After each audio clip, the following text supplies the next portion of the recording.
Edo, no Choftes podcast live again. We're here. This is like our third show in 2 days, and I bet you're getting sick to death of us, but emegofti deshara.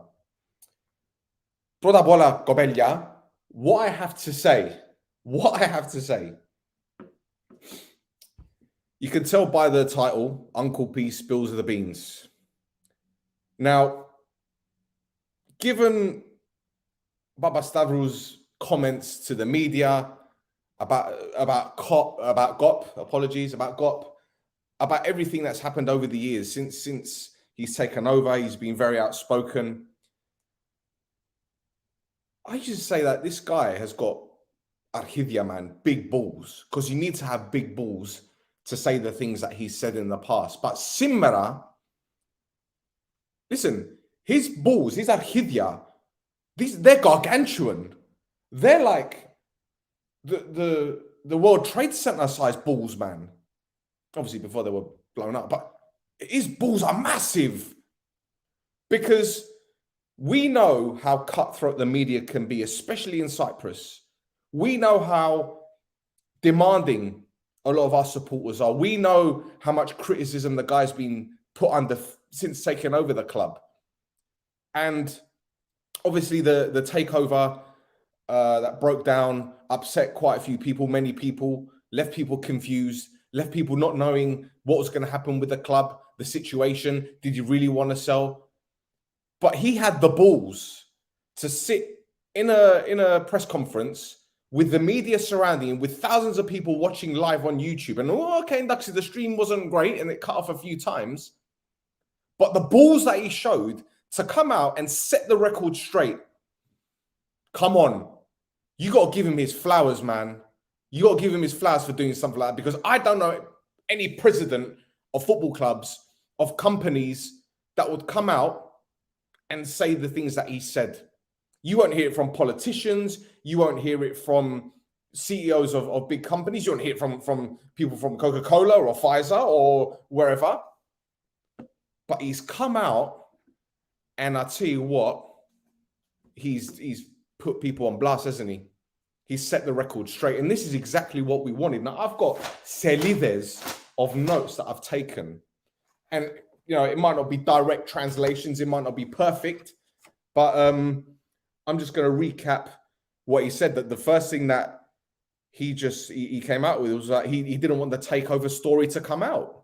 He didn't want it because he knew it would cause problems for everyone, the fans, the staff, the people around him. You know, word spreads like wildfire, as they say. And, you know, we've fallen foul to it as well. I've fallen foul to it. I did a bloody podcast on the potential. But he said he didn't want it to come out because it would have affected the club. And, you know, fine, fair dues. You don't want these things to happen. I don't know if a non-disclosure agreement was written or handed out. NDA, as they call them. But anyway, it is what it is. He said the rumor didn't come from Omonoia, it didn't come from him or his people. And he still believed that it caused an issue, which it did, really. It caused a headache for him, I'm assuming. But yeah, he said that there was a lot of false information, and he wanted the people to know. He wanted the fans to know, the reporters, everyone involved. He wanted everyone to know what was going on and the truth behind it. Now, he said that he met John 1st of August for the first time, and they met through a mutual friend on WhatsApp, Fandasu. The communication was made through WhatsApp. Everyone's got WhatsApp. Doesn't everyone have WhatsApp? Then again, a lot of people in Gibra have got Viber. I prefer WhatsApp. It's much better. Anyway, but yeah, they met in Mykonos, and Christodoulou showed his interest in the club, and, you know, he told Christodoulou that he wanted him to know the full facts about the club. He wanted to clear things up before they went further in terms of an economical sense, the finances. And that's what you need to do, right? When you're doing business with someone, you need to tell them the full facts. And he basically said to him, you need to be ready to pump in 2 to 3 million euros a year on the club. And then that's when the stream froze. So I didn't really get too much of what was going on. But yeah, that was basically the first thing. And as far as I'm aware, a price was agreed for the club, and they began negotiations in September. The due diligence had to be done, and they gave the lawyers, solicitors of Christodoulou all the information that they wanted. And they worked on a deal up until Wednesday. Now, 4 weeks ago, the story broke, and it made their lives a lot difficult because obviously they wanted to keep this under wraps, but you know, it became messy, and they saw how uneasy people became, and obviously the team wasn't doing well at the time as well, which made things even more difficult. So I didn't think that a potential takeover would affect the club in terms of a playing facility, a playing sense, but clearly it did. But anyway, it is what it is. Uncle P said that 99% of the information was given to Christodoulou, and they thought the deal would be done this week. But then he learned last Wednesday there were some issues, and they couldn't come to an agreement. Now, as far as I'm aware, they're not totally sure exactly what Christodoulou wanted in the deal, but they couldn't continue the negotiations as it may have dragged on another 2 months, and obviously it would have caused more problems. Now, what Uncle P stated and was very clear on, he wasn't looking for anyone to sell the club to. And he said he's lived long enough to know that, you know, a deal possibly wasn't going to happen. But he said nothing changes. Nothing changes for us, for the club, and they'll continue as normal. Del Nero says here he admitted between Berger, Larco and Simmel there were problems, but that's the way he likes it. Okay, well, like I said, we can touch on that now if you want. There, we can touch on that now. I don't know any club in the world where everyone sees eye to eye. Even the biggest clubs in the world have issues in the background. Take Manchester United, for example. I mean, you look at the Glazers, the owners, they've come under immense criticism, as is Ole Gunnar Solskjaer, but he's their guy. And whether the fans like it or not, he's their guy because he protects them. He takes all the criticism. But then when you look at his backroom staff, Mike Phelan, Michael Carrick, McKenna, they've even got a technical director in Darren Fletcher who takes training sessions. I mean, I've never seen Larco taking training sessions. So why is Darren Fletcher? But anyway, it is what it is. He then spoke about the banks in America, and people were asking, well, you know, is it because of some government rules in the United States that prevent him from having a club in Cyprus and owning a bank? Is there a conflict of interest? He said that March 2021, there was an offer or a bid to buy the bank, and let's have a look. Where is it?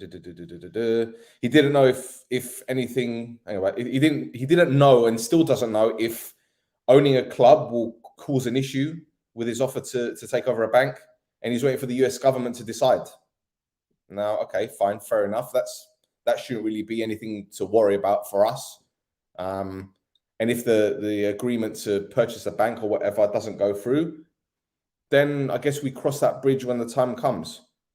But yeah, let's have a look. What else I've got? Fucking hell, I've got a whole heap of shit. I've got 5 or 6 pages, man.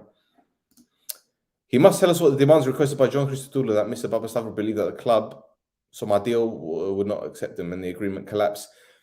Didn't he mention? I'm going to go to that in just a bit, though. But let me just read what else I've got here. Hang about.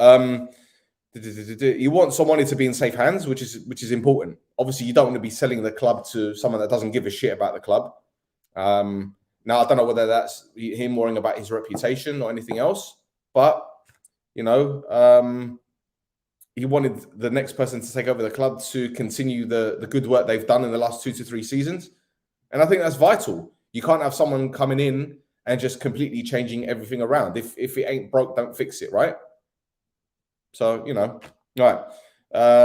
They discussed the decisions and fallout from the Doxa game, which, again, I don't know why that was brought up in the press conference. That was obviously the media doing their own little bit. And Papastavrou said there are a lot of grey areas regarding decisions in the Doxa game, but VAR is there for a reason. And it's that simple. Like, I don't know. Again, I don't know why they needed to bring up the Doxa game, but they did. And whatever. I've got honey and lemon here because my throat has been fucking me about. Too much talking in there. Now, apparently the offer was 50-50 to go through.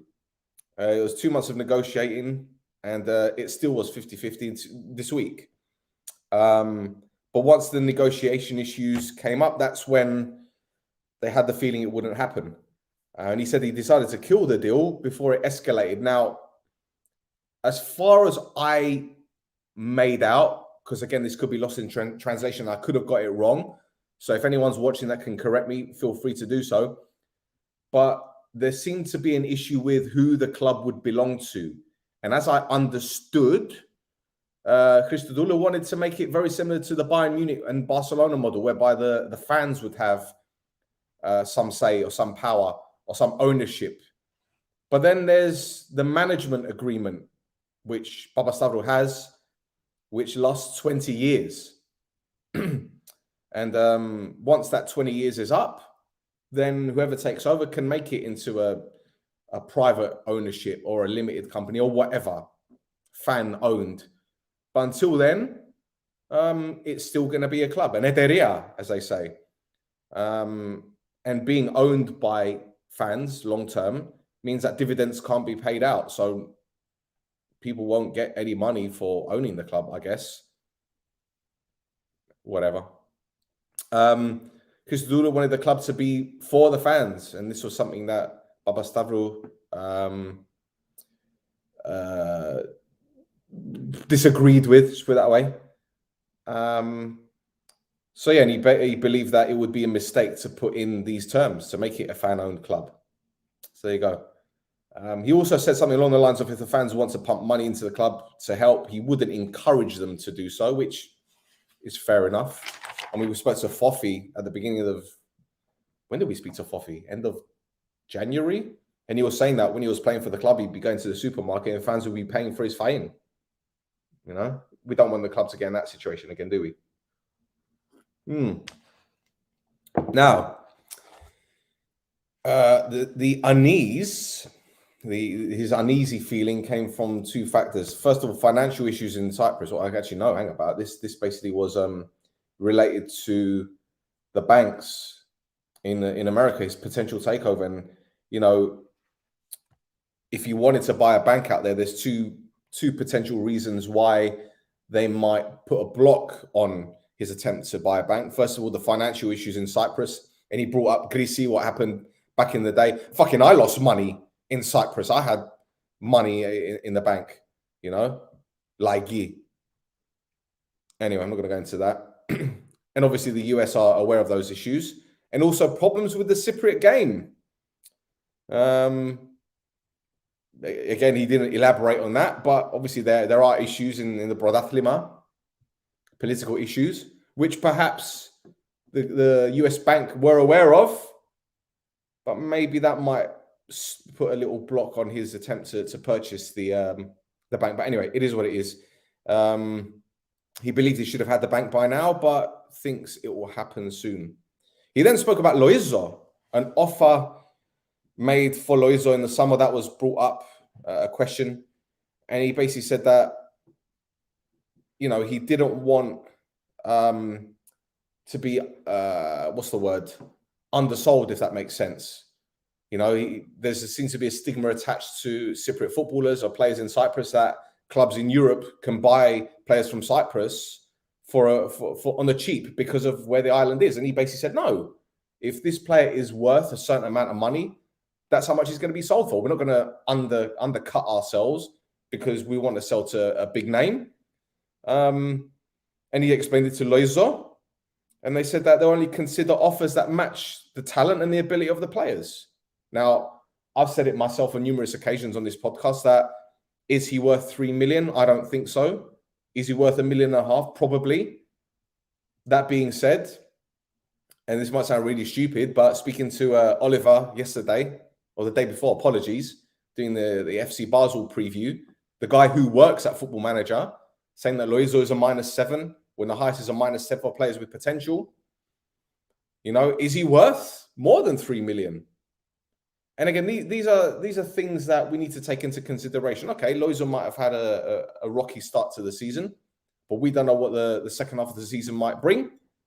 And if he plays in the next 2 games in Europe against Karabag and Kairat, perhaps he might put in performances that he did against Antwerp, and the value might rise. You just never know. But he said he can't accept that players in Cyprus aren't as valuable or worth less than players in other leagues simply because they're Cypriot or from our league. And I can see where he's coming from.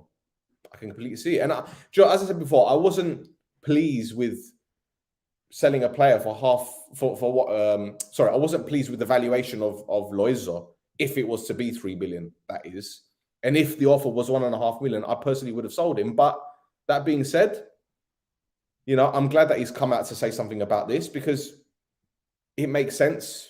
It makes financial sense, and it wasn't just stubbornness. It wasn't greed. It was the fact that, well, if he's worth £5-10 million in 4 or 5 years' time, why can't we get that £5-10 million now? I'm not saying that he's worth that much. I'm not saying that Papastavrou values him that much, but this is an example I'm giving. So please don't quote me on anything. Now, there was something that was said. I don't know if the question was if the club was worth 18 million or no, sorry. I don't know if the question was if the club was valued at a certain price or if the debt was at a certain amount. And he said 18 million, but I'm guessing that's how much the club's valuation is. I don't think the debt is 18 million because last I heard it was 13. And I'm assuming that the debt has gone down because of bringing in money from Europe last season, etc., etc. So I think the club's valuation is 18 million. But what Papastavrou did say was every day the club's finances improve and they'll try to improve them day by day. Other clubs have their own finances and ours are getting better, and we have hope for better days. And that's good. That's good. He said that he has spent 18 million. That probably goes back to what he said about having 3 million every January. So that's 6 million plus. Yeah. So if he spent 18 million of his own money, and that, again, bravo, thank you for clearing that up, because it goes back to what I said on the podcast I did with Roy when the news came out that the breakdown happened, that it didn't happen. I was saying, well, Papastavrou probably said to Christodoulou, right, this is how much I've spent on this club. You need to be prepared to spend the same amount every year on year. And that maybe put him off. 18 million quid over 2-3 years. That's 6 million quid. That's 6 million, man. Now, I know that's pennies to a billionaire, but if the guy is talking about making it a fan-owned club, where's that 6 million a year going to come from? So you got to put these things into perspective, man. Right. He also reiterated they made it clear to Christodoulou that the management agreement was important, and for him to understand to step into his shoes, he'd have to continue the agreement. Now, if the agreement has still got, say, paradigma 16 χρόνια to run out, that's 16 years of ownership, well, they need to stick to that agreement. I don't know who the agreement with, if it's with the Trapezes or if it's with GOP or whoever, but it's a binding agreement, and it needs to stick to. Now, he said over the years, the people have been mentioned that there have been financial ideas or financial offers, but you have to know what you're doing in this industry, and he put an average of 3 million per year to keep the club going. It's difficult for anyone to fork out 3 billion every January. That's true. I mean, unless you're a complete billionaire that's willing to spend 3 million a year every January on Exoda, whether it be, and this is the thing. One of the journalists asked, like, where's the money gone? But if you think about it, 3 million a year does sound like a lot of money, but put that into perspective. You've got players' wages, right? Which we don't know how much that is a year. I mean, if you're talking about certain players on 200 grand a year, 100 grand a year, this and that, you're probably forking out at least $1.5 million on wages every year. That's not to mention signing on fees. So when we do sign players, they get paid the fee to sign the bloody contract. Then you've got percentages going to agents, agent fees. The money goes straight away. And that's not to mention the cost of staff wages. Excuse me, Henning Berg isn't going to work for, Gyorgila fucking Bizelia, is he? He's not. Darabuluz isn't going to work for fucking, I don't know, goat's cheese, halumia. He isn't, is he? It's not as if when I come to Cyprus and my auntie gives me a whole fucking bag of, I don't know, fucking trahana. They're not going to work for that, are they? No.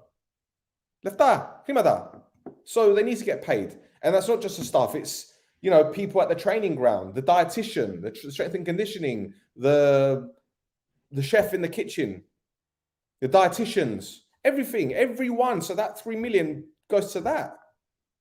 It all adds up, isn't there? You know? What about electricity bills at the training ground? What about the rent on the Ghazi B? What about paying for flights to European games, hotels, accommodation? Just like so that. So, to be honest, that 3 million, you know, goes a long way. It goes a long, long way. He said that this summer was much different to normal summers, and he believes the team will reach where it should be. He understands it hasn't been a good start, but things will improve. And see, this is the other thing, right? He mentioned COVID, but he didn't mention how much COVID affected the club from a financial element. Don't forget, there weren't fans going in the stadium. I guess, and again, I don't know if this happened, if fans were refunded for their season tickets. The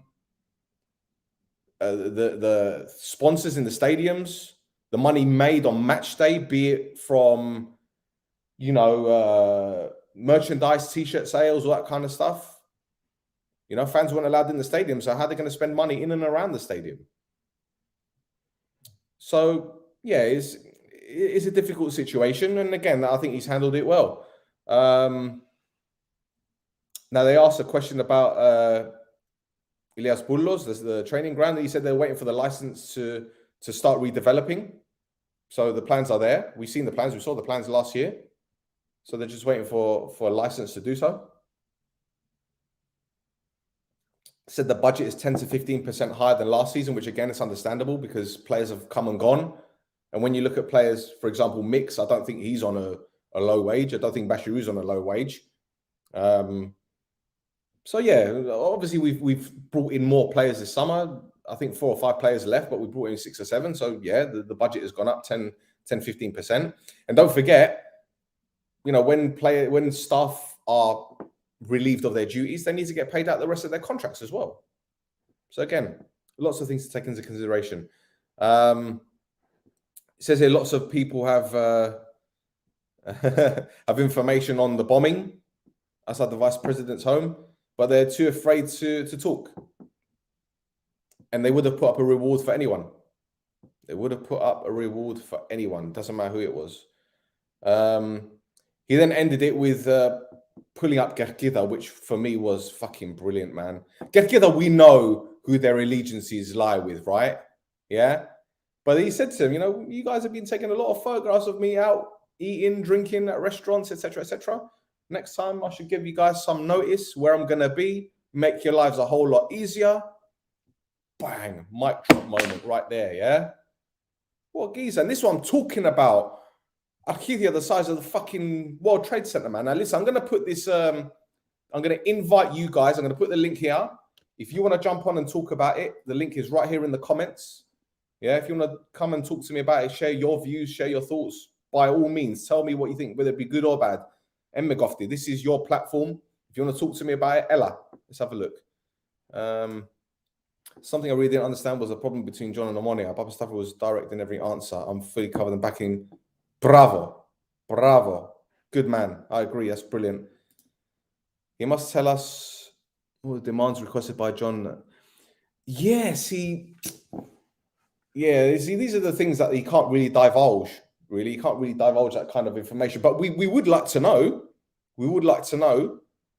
You know, that being said, was it just like a Gulvenda, like, you know, eventually I want it to be fan-owned. Eventually I want the fans to have 50-50. I'll have 50% and the fans will have 50%. We don't know. Was it John's plan to bring back some of the Gate 9 who perhaps don't go to see Omonoia Cosinha, but they they just sit at home and watch football? I don't know. I really don't know. The only thing that should concern us is if he leaves Omonoia for any reason, what happens next?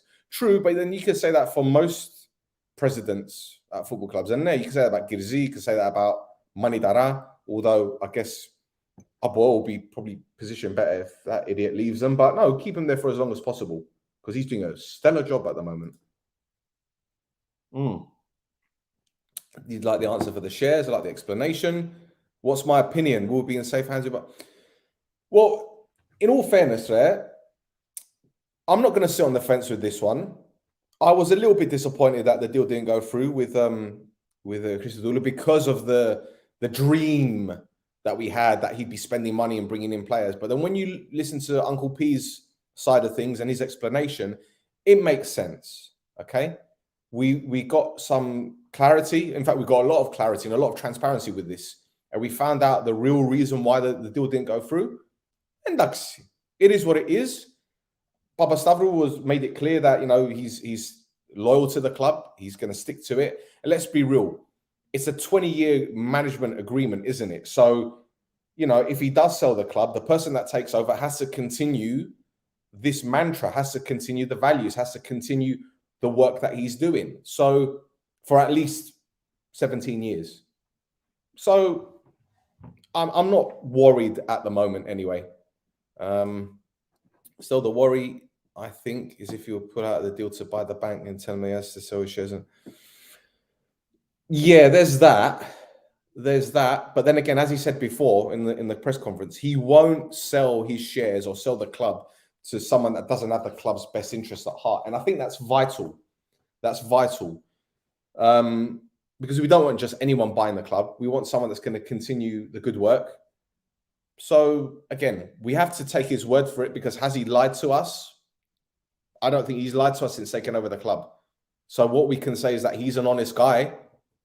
So yeah, that being said, I will err on the side of caution here, because money talks, bullshit walks.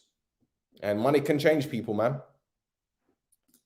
He makes us realize we don't know shit about finance and management. Yeah, so start.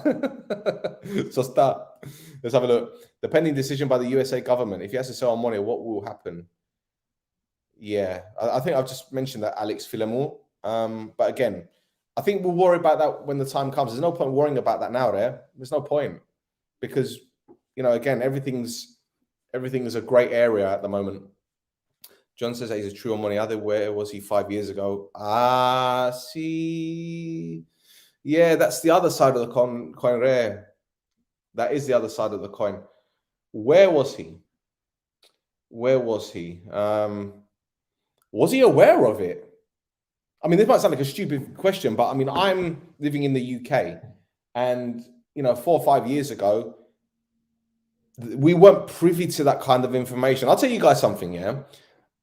I never had Rick or ERT or Mega or LTV. I never had that, because we didn't have that facility. And even when we did, it would have cost a lot of money to have a dish with the box and all that kind of stuff. My uncles had it, but I didn't show much interest in Cypriot news and all that kind of stuff, because first of all, they spoke too fast for me to understand back then, and there wasn't much coverage of football, really. LTV showed stuff, but we weren't privy to that information that you guys have. And you guys have got the ephemerides and all that kind of stuff. Emiz, we got Barik Diagi, which had a few bits of information. I know that there was an agreement with Omonoia London, and there was Eleftheria, and that was pretty much it. Cyprus Mail didn't really exist then. So we weren't privy to that information. And with John being, okay, Daxi, I know that he was a refugee and he came to England, but maybe he didn't keep an eye on Omonoia. Maybe he didn't know the full facts. Maybe he wasn't privy to a lot of information. I mean, I've heard a lot of stuff in the past couple years that I didn't know 6 or 7 years ago. But you guys obviously knew, because you're there and you know people. But maybe he didn't have those connections. Maybe he didn't know. So again, I'm giving him the benefit of the doubt there. That's what I've got to say. They should have asked him about Papadakis. Yeah, maybe they should have done. But at the same time, that isn't as relevant as what was asked in the... But I get what you're saying, Ray. I get what you're saying. Tell us your opinion about not selling the 40% shares to the public like it was set in the agreement. Also, why not sell them to the club? See, this is the thing. Again, I don't know the full facts there, Alex. I haven't, like I said, I'm not privy to that information. So if 40% of the shares were meant to be sold to the public, you're right. Why weren't they? Why weren't, if that was in the agreement, why were they not sold? But then again, you know, was the share price too high? Did people refuse to buy the shares? Or were they not given the opportunity to do that? Now, this is the difference. If people were given the opportunity to buy the shares and they chose not to, well, that's the people's issue. If the 40% weren't put out to the public to purchase, then that's another question that should have been put towards him. Now, again, was that part of the deal for him to buy the club? Was that set in stone? Has anyone seen the documents to say that when he purchased the club, 40% of those shares had to be sold to the public? Now, if they have been released to the public, or should I say, if that information is out there, then that should have been put towards him. Has anyone put that towards him ever? In public? In front of the television? In front of cameras? In front of the reporters? In front of, with their dictaphones? With it? You don't know. You don't know. Is there a chance Papa John will come back with an improvement? I never say never. I never say never. However, if his plan is to make it 50-50 or, you know, fan owned, then it's not going to happen because of the terms of the management agreement. It's that simple. You can't, you know, break a deal like that. And if it's a 20-year agreement, it'll take a lot. And it depends on who the agreement is with as well. I don't know who it's with. Is it with, as I said, is it with GOP? Is it with the banks? We don't know. If it's with the banks, then forget it. Forget it. There's no chance of breaking it. If it's with GOP, though, we know a few brown envelopes will go here and there and there. Respect to Papastavrou for wanting us to be in safe hands. Bravo. I agree. If you were a millionaire, would you give money to the people that literally created the 20 million hole? He's a businessman. So stop. That's it. But see, this is it, George. You know, if the takeover deal broke down simply because Christodoulou wanted it to be fan-owned, then I don't know. I'm not too sure about that. I'm pretty sure there's a lot more, because he did mention that the due diligence had to be done, and it was done. So perhaps there are other factors that were preventing Christodoulou from taking over. You know, again, as I said in the podcast I did with Roy a couple of days ago when the deal broke down, perhaps Papastavrou said, listen, the club is 13 million in debt. When you take over the club, you got to fill in that 13 million, because it's not going to be down to us, because we took it over and we're trying to alleviate that and reduce it. But that's for you to do. And maybe he said no. Again, we don't know the full facts. We've heard Papastavrou's side of things, and I'm hoping we'll hear Christodoulou's side of things. I'm hoping.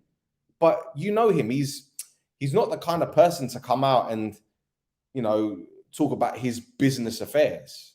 You know, I've seen him doing road shows and talking about business development, etc., etc. And he will do a lot of charity work, which is great. But will he talk about this? I don't think so.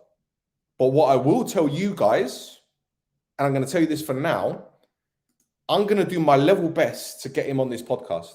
Now, I don't have any contact details. I don't have anything. I know that there's an email address, but I don't know him personally. I don't know anyone that knows him personally. But I will do my level best to get him on No Choftes. I will invite him on Twitter every day if I have to. There you go. This is for the people saying, where was he 5 years? Okay, fair enough. Got you. And you guys are having a discussion with each. I'm not saying it was correct or wrong selling the 40%. Either, why don't you two come on? You got the link here. I'll put the link again. If you two want to come on and have this Govenda on camera, here's the link. Edo, you don't even have to have your cameras on. Just turn your video cameras off and just have voice. The link is there, right here. Click on it. Jump on. George against Alex. Come on, let's have a Govenda. Let's have a proper chat. You hear it on the radio. You hear one person calling in and another person calls in. You don't have these people calling in together. Come on, discuss it. Let's do it properly. Anyway, but to be honest, I'm glad that this press conference happened. You know, we knew about it a couple of days ago that Papastavrou was going to come out and say something, and our immediate belief was that it was going to be, you know, he's going to announce the takeover and it's going to be done and dusted. But it hasn't. So he's come out and he's set the record straight on a lot of things. And obviously there are still a lot of unanswered questions. You know, I would have asked, you know, is Henning Berg's job safe? I know that's a bit of a rhetorical question because I believe it is, but I want him to emphasize and tell us that, you know, he's backing the manager. Granted, the manager's still got half a season left on his contract, but I want him to turn around and say, we're backing this manager. I know he said we're going to continue doing the work that we did.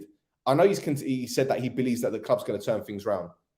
But I want to hear him say, we're backing the manager. We're backing Sokolovsky. We're backing everyone. And while he did say, as you guys stated, that there are a few issues in the background with Simon and all the others, it would be great. It would be nice for him to come out and say, you know what? Henning Berg has done a fantastic job for the past couple of seasons. And we want him to continue that good work. I would have liked him to have spoken a little bit more about the fans, how they've supported the club. How about the ticket prices for certain games? I know the Omonoia game was like €2, wasn't it? But what about the European games? What about the European guys? I would have liked him to mention the fans that travelled to FC Basel and how incredible they were. You know, I would have liked him to mention No Choftes, of course. That'd have been beautiful, wouldn't it? Can you imagine if he'd turned around and said, No Choftes have done a good job as well? Nah, I don't expect that, to be honest. I think we're a bit of a pain in the ass for them, in all fairness. I think they're probably watching this. Oh, for fuck's sake, this podcast, man. Why are you lot even here? Leave us alone. We've got our own things to discuss on Total Green. Why are you idiots coming on talking about this and that? But to be fair, you know, they've been good with us, man. They've been good with us. They let us have 3 players last season to interview. They've been good with us. In all fairness, if Omonoia had the problem with us, they'd have told us. They would have told us. Other media outlets have had problems with us and they've told us. But we just carry on doing what we're doing because that's just how we are. But anyway, I won't talk about the media because they've got a difficult enough job as it is, to be fair. In all fairness. Yeah, so there's Stefano. So I don't know if you agree, Stel, but maybe if Papa John took over, it could have been over for Berg. Possibly, Andoni. Possibly, because, you know, we've got a guy here who, you know, again, I've seen photographs of Christo. Are you related to him with that surname? Nah. If Papa John had come in, we've seen him photographed at Omonoia games holding the scarf, but do we know about him in terms of being a football man? Even Papastavrou said he's not as clued up about the game than people that are helping him out in and around the club.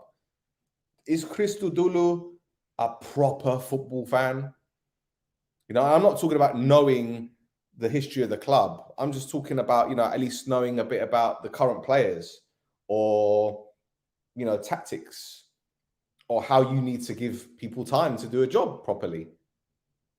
Is he going to be the kind of guy that, even though the claims are that it's going to be 50-50 fan owned or whatever, is he going to be meddling? Is he going to be picking the team? Is he going to be telling the manager to pick certain players like other clubs do? We don't know. Now, I'm not saying that he is that kind of person, because again, I don't know. But you're right. Could it have been over for Henning Berg? Could he have given him the chop? You know, it's a results industry, isn't it?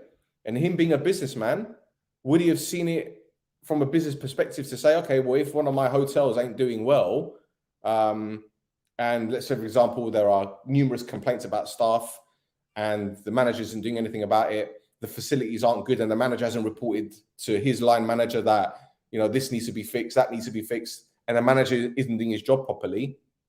But we know that in the past he's done well. So are we going to give him the benefit of that, or are we going to put him down the disciplinary route and say, fuck it, let's get rid of you because you ain't doing your job properly? Standards have dropped. You don't know.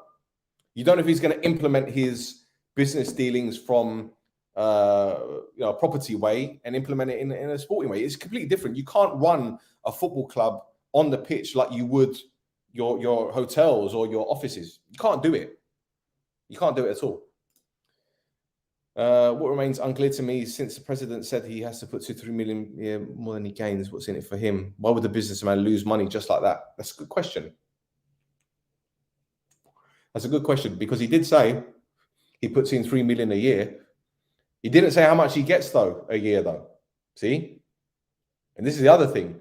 What does he make a year from the club? We don't know. Did he put Did he get some of the money from the European adventure last season? I'm not saying that he did. Don't get me wrong. I'm not saying that he did, but he's not going to pump 3 million a year into the club and make a loss, is he? So he's going to make money from it. But don't forget, you know, there's been a lot of commercial deals lately, hasn't there? If you look at last season, and I think this is something that I touched on in a podcast last season, we had obviously the kit deal with Macron. We've got the sunglasses company. What they're called? I forget what they're called. We've had numerous shirt sponsors, haven't we? And we've got a shirt sponsor for Europe. We've got a shirt sponsor for the league. Happened last season as well. You got Scash. I mean, let me go on the Omonoia website. That's Zixo, what I'm talking about. Omonoia, the website. Because when you go on the official website, Gobelia, you see commercial partners. Bugado, Delia Bugado. Edo. Let me just share the screen. Because when you go on the club's website, you don't really notice things or you don't really pay attention to things. But the thing is, I do because my job requires this kind of thing. So here you go. Oh, shit. No, I don't want to go on that one. You don't want to go on Omonoia. No, don't look at my Facebook. Don't look at my Facebook. Good job I didn't have fucking Pornhub on there. I'd be fucked, wouldn't I? Right, let's have a look. Chrome tab, Edo. Well, that was embarrassing, wasn't it? Here we go, Gobelia. As you can see, the bottom of the Omonoia page, Stikima, Primetel, Wellman, Macron, Pizza Hut. All of these are commercial partners. They're pumping money into the club. They're helping keep the club afloat. And I'm sure that there are other commercial partners as well. So the eShop. Yana Dumen, I'm just trying to find what. Okay, Omonoia products. Here we go. You got the official kit. Where's the sunglasses one? Where is it? Clothing. The clothing. These guys. I forget who they are. There's a company that makes these 11 Degrees collection. Now they're not Omonoia related. They're not Omonoia related. So I don't know. Do they 11 Degrees? Who are these? 11 Degree clothing. Let's do some research into them. Here we go. So they're another commercial partner, and they're basically doing the. See, this is what I'm saying. You need to open your eyes to these things. It is. Ojo sunglasses. Thank you very much. So obviously the club is making money from that way. So yeah, I'm gonna bring Stefano on because Stefano is my regular. Yasure. Kalispera, Stel. Do you know what? I will never understand the Kalimera Kalispera thing in Cyprus. Yeah, I've been speaking Greek most of my life, or trying to anyway. Kalimera is morning, Kalispera is evening, but you can also use it for afternoon, no? Yeah, it's weird. I know. I'm confused as well. But we use it anyway because it's a traditional thing or whatever. You learn We have to something new say every day. Kalimera for good morning, Kalispera for good evening. You say yasas or ya, which is hello and goodbye. It's like ciao. You can say hello and goodbye. Yeah, it's the same. There you go. You learn Greek on this podcast as well. Hade, Bemu. What you got to say, Filemu? I watched the live stream before. It was lagging a bit. My live stream. I don't know if yours was lagging. Mine as well. Yeah, mine as well. I heard what I was able to hear in the live stream. Didn't Papastavrou said that the sales, the 40% sales were like available or something like that in the beginning when he took over? I don't know. That's what I was saying before. I don't know because you'd have. That's what I've heard. You'd have thought that if they were, then a lot of people would be buying them. No. Yeah, and now he's coming out saying that it's not available, something like that. That's what confuses me as well. We need someone that knows the. We got someone here. Papastavrou doesn't want to give shares because he doesn't want anyone to intervene and have the right to ask questions about what he's doing. Yeah, that's true. But the thing is, I don't know the rules out there because in England, I think if you have 51%, then you've basically got the majority. So you can do and say whatever the hell you want. But obviously, you're still having to report to your shareholders. But then you've got different shares as well, because in England, you've got regular shares, but then you've got non-voting shares. So you can buy the non-voting shares, but you don't have a say in anything. But yet you have a percentage of the club, which don't make no sense to me. But anyway, minority shareholders have the rights and are protected by law. Furthermore, the management is responsible to protect the rights of all shareholders and not just the majority. Lou, you're very good at this, man. You should be talking about this more than me. I ain't got a fucking clue what I'm talking about here. Don't believe this guy. Yeah. Mm. Don't believe. It doesn't want people with the right of access in the company's fund. Yeah, that's what I'm saying. There you go. So you got shares that are worthless, and you got shares that are worth something. Here we go.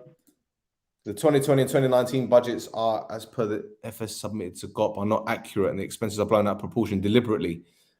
Is this what we're talking about in terms of swelling the books or cooking the books, as they say there, Lou? Is that what you're saying? Is that what you're suggesting or alleging? Really, it happens anyway. It happens everywhere, bruv. It happens everywhere. But yeah, I don't know too much. Like I said, I don't know too much about this 40% share thing. I don't know. So I'm just assuming that, okay, let's say, Paradima, we got 5,000 season ticket holders, right?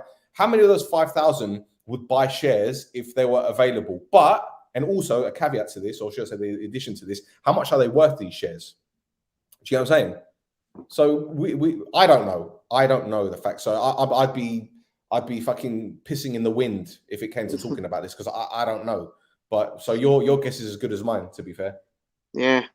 Well, if I was there, I was gonna ask him about το προγραμματισμό του καλοκαιριού, that it wasn't, the right one that they made. I don't know whether it's the president's, the owner's fault or anything. If he wanted to say something about that, if someone asked him about that situation, about Papadakis, Thiago's renewal, Lufner, game back Lufner, all this stuff.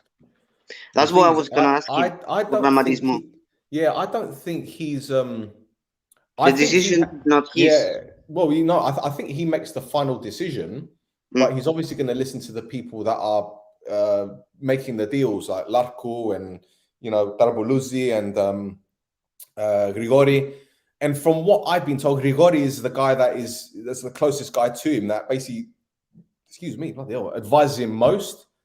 So I don't know whether he's influenced by Grigori. I don't know, because we're not there. But like you said, there were a few problemata internally. But let's be honest, that always happens. I'm pretty sure there are a couple signings that we made that maybe Larco didn't agree with, or maybe Henning Berg didn't agree with. I don't know, but I don't want to speculate who these players are. I can guess one of them at least. But again, I don't want to throw that out there because it wouldn't be fair and it wouldn't be right. So I don't know. It's strange because over the last 2 years we had successful signings as well. Like, they can still become successful signings at this very moment if they have a good season this year. But first season, and not Papastafrou's first season, Berg's first season, when we made like 50 new signings or something like that. All of them, I think like 12 or 13 of them worked. That's something you don't really see. Ortega was good, but then you got who's that Israeli player we got? Ezra, yeah. He didn't really work out, did he? So something about his religion or something like that, because he's Jewish. I think there's a synagogue in Cyprus. I'm sure I saw one in Larnaca. Or is it Lefkosia? There is a synagogue out there. So I don't know. I live in Larnaca, but I don't know. No, I'm going to have to Google that. But I saw Dabella, that's a synagogue, but I can't remember whether it was in Lefkosia or whether it was in Larnaca. I can't remember. But anyway, listen, there's like, what about the right back? What's his name? Was it Pereira? Pereira. Yeah. From Doxa. Yeah, he went to. Well, didn't he go to Lech Poznan? He went to Poland on loan, and then now he's gone. So yeah, some of them work, some of them don't. But if you look at our current signings at the moment, all right, Justus taking time to settle, but he's looking good. Zacharia's looking good. Psati's looking good. Mix, all right, if he can get over his injury problems, he'll be a good player. Bashiru is just quality, man. He's got quality written all over him. Amazing. And then you got, he can play in the Premier League. Yeah, of course. And then you got the bodybuilder. But and he was all right last night. He was all right.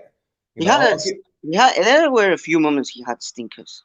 Yeah, of course, but that's to be expected. What, shooting from 35 yards and then? Yeah, what the hell is that? I was fuming.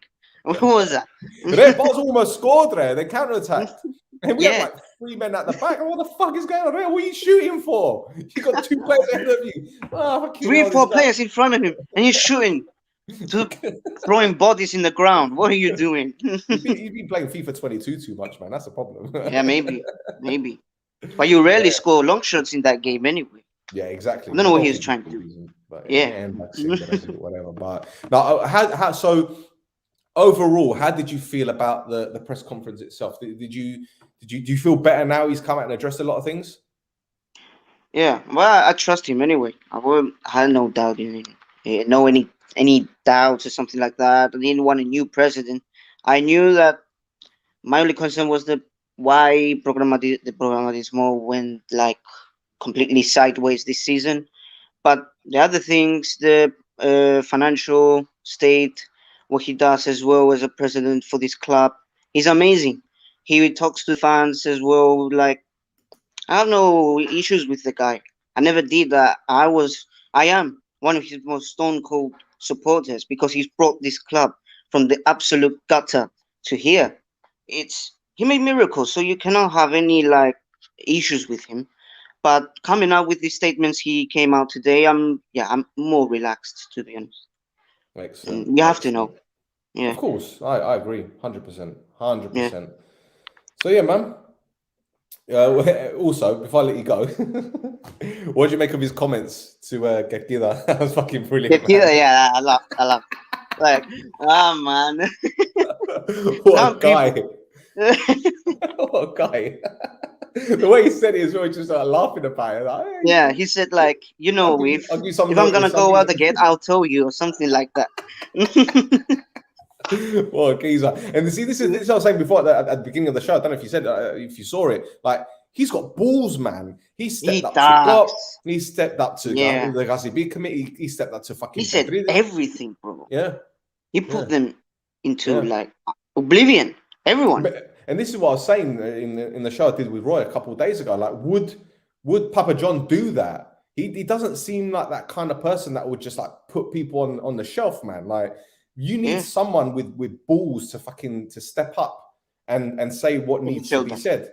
Look, we do this ourselves, you know, and we've got ourselves into a little bit of bother with certain people, but it is what it is. You just got to, you know, people don't like being told the truth, and the truth hurts. Especially Steve 100. Gibro, where you got to, you know, prosopo, anthropi. You can't say these things. No, you can't. No. Everything is Man. no. You got to say these things, Everything is man. in Gipro. Everything is out of order. Like you can't say anything. I don't like it. I don't like it. Yeah, but see, this is the thing, right? People are happy to speak their mind, but they can't. They can give it, but they can't take it. Do you know what I mean?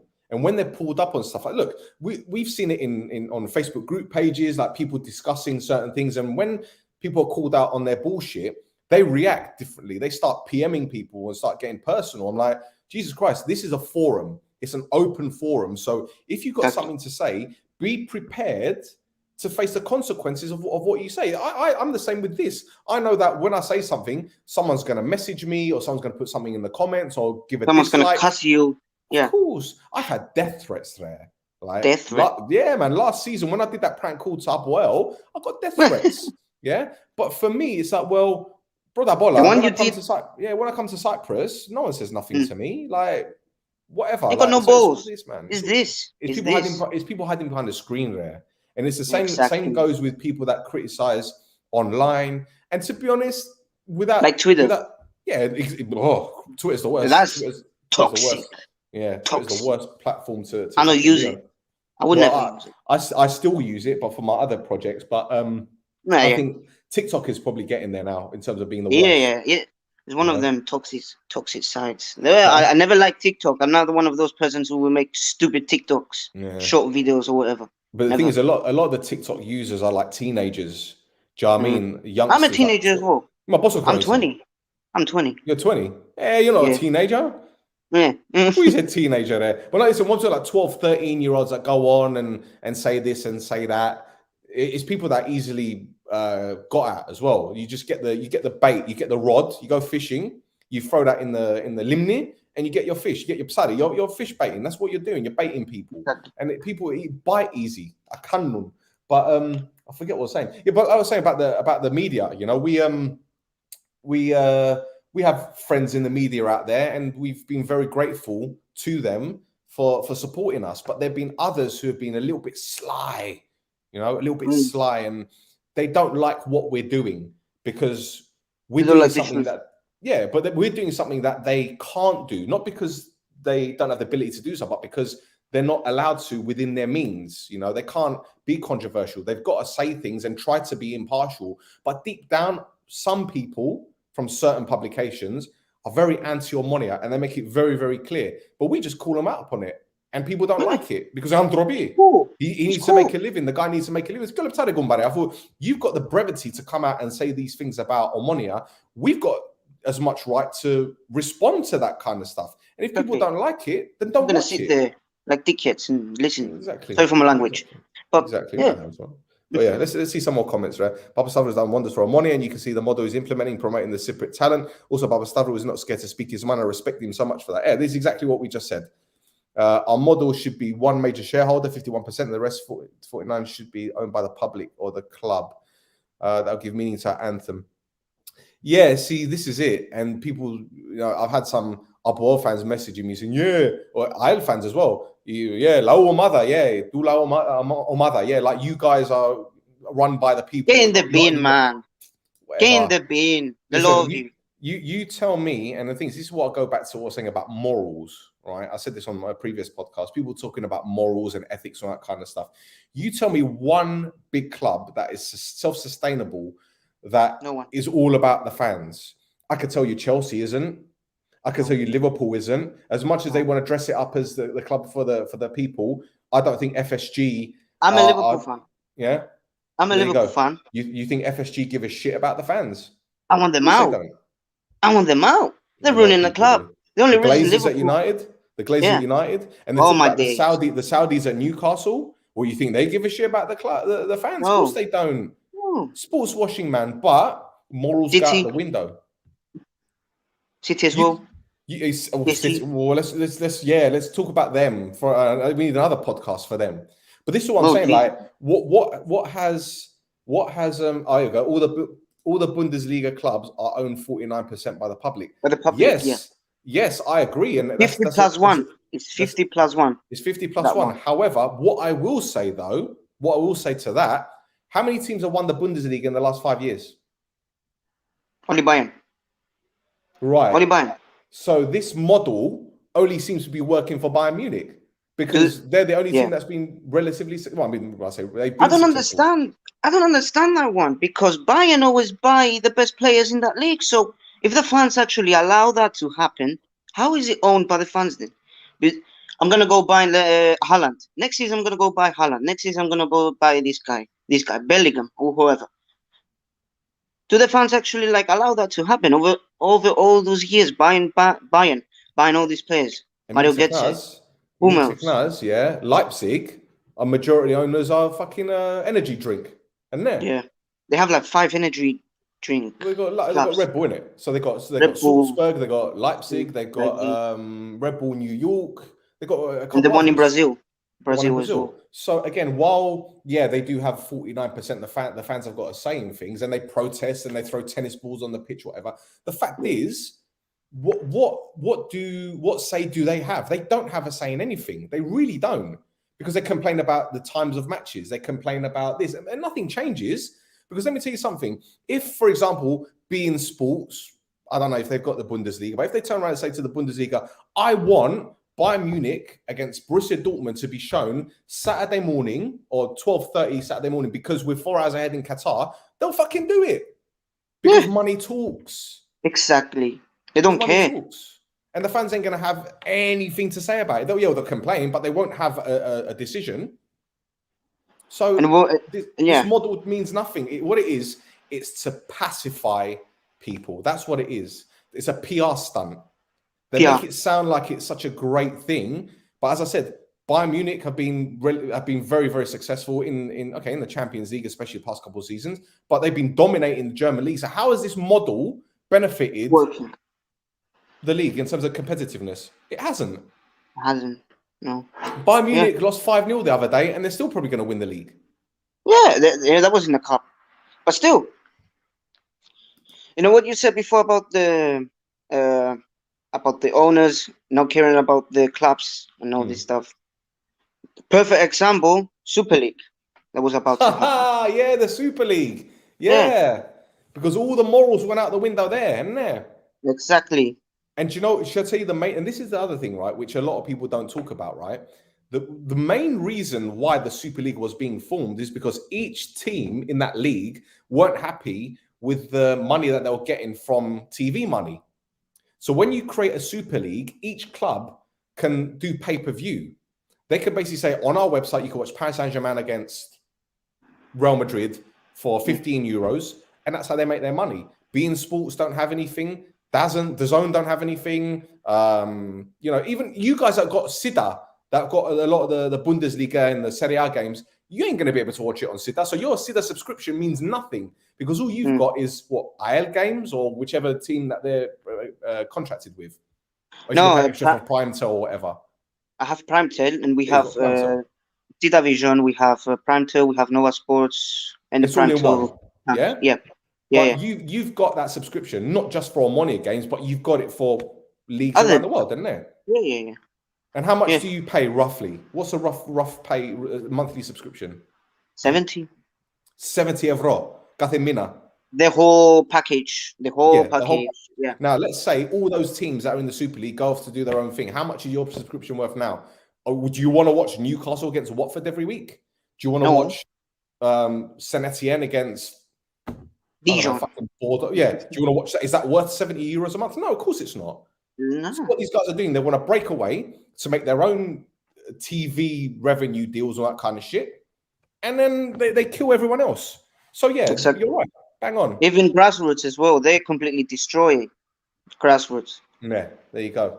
Let's have a look here. The amount of money teams get from TV rights is insane. Even teams in the championship get like 150 million. Yeah, they get 150 million for coming up, but they also get parachute payments, which I think they get 10 to 20 million a year for 5 years if they get relegated. So put it this way, if you finish bottom of the Premier League, you make at least £100 million in prize money. Really? If you get relegated? There or thereabouts. Because it all adds up. It all adds up. So let's say now Norwich gets relegated, they're going to get 100 million. They'll come there or thereabouts. I mean, they'll probably get about 50. They'll get about 50 minimum. Get about 50 million, but whatever. It is what it is. Well, look, Stefano, thank you for jumping on here. We've gone on for over an hour. I'm going to wrap it up. I'll say, why don't you wrap it up, man? You're good at this. Come on. It's your first time doing it. Thanks for watching, everyone. Make sure you go follow Stel on Instagram, all of his social media pages, Facebook, and me as well. Make sure you follow me as well on Instagram. My name is Stefanos Poumburis _00. It's been a pleasure coming on today. Thank you very much. About the stuff. Yeah. I wanted to talk about share, subscribe. Tell your NOUNA. Tell your NOUNA, 100%. I want to know how many NOUNAs watch this show, man. Anyway, hadi. Let's go.